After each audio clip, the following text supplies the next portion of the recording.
మనలో ఉన్న ఆట నైపుణ్యం వెలికి రావాలి, ప్రజల గుర్తింపు జరగాలంటే నైపుణ్యం కలిగిన ఆటగాడితో పోటీ పడాలి అని పెద్దలు చెప్తా ఉంటారు.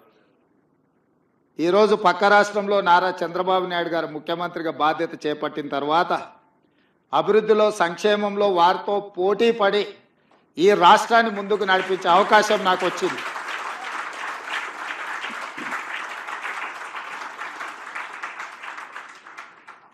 గతంలో 12 గంటలు పనిచేస్తే సరిపోతుంది, అంతకు మించి అవసరం లేదు అనుకునేవాడిని. కానీ ఇప్పుడు వారు 18 గంటలు పనిచేస్తే నేను 12 గంటలతో సరిపెడితే కుదరదు. కాబట్టి మా అధికారులకు, మా సహచరులకు మనం కూడా 18 గంటలు పని చేయాల్సిందే.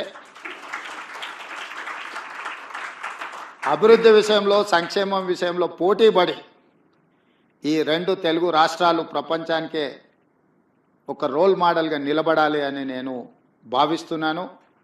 ఆ దిశగా మా ఆలోచన, మా విధానాలు, మా నిర్ణయం ఉంటుంది.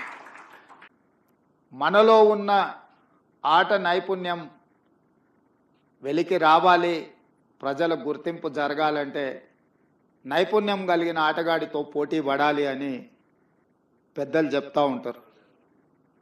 ఈరోజు పక్క రాష్ట్రంలో నారా చంద్రబాబు నాయుడు గారు ముఖ్యమంత్రిగా బాధ్యత చేపట్టిన తర్వాత అభివృద్ధిలో, సంక్షేమంలో వారితో పోటీ పడి ఈ రాష్ట్రాన్ని ముందుకు నడిపించే అవకాశం నాకు వచ్చింది.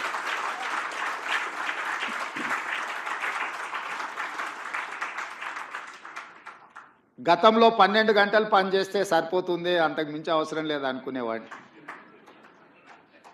కానీ ఇప్పుడు వారు 18 గంటలు పనిచేస్తే నేను 12 గంటలతో సరిపెడితే కుదరదు. కాబట్టి మా అధికారులకు, మా సహచరులకు మనం కూడా 18 గంటలు పని చేయాల్సిందే.